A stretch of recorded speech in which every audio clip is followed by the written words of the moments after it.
जेकरा खातिर रहनी सुनो रे भाई दिन रात रोत जेकरा खातिर रहनी सुनो रे भाई दिन रात रोत उ तो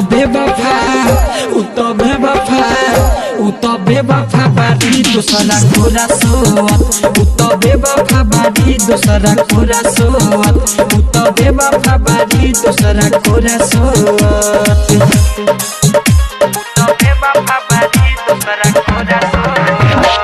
कंचन इब्राहिमपुर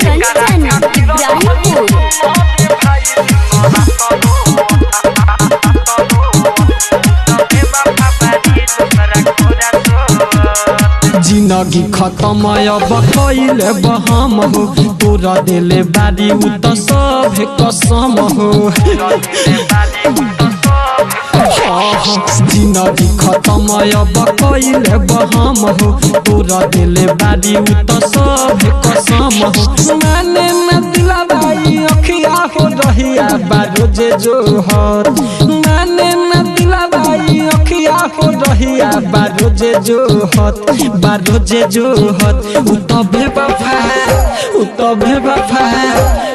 बेवफा बारी दूसरा कोरा सोत उ तो बेवफा बारी दूसरा कोरा सोत उ तो बेवफा बारी दूसरा कोरा सोत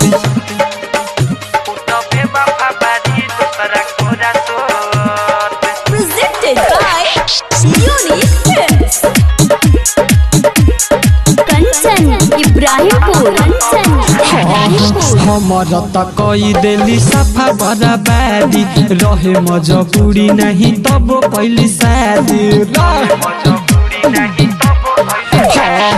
हमर त कई देली सफा बराबादी रहे मजबूरी नहीं तब पहली शादी विक्रम बेदर्दी गोलू गौतम के थरिया धोत ओम पर कास गोलू गौतम के थरिया धोत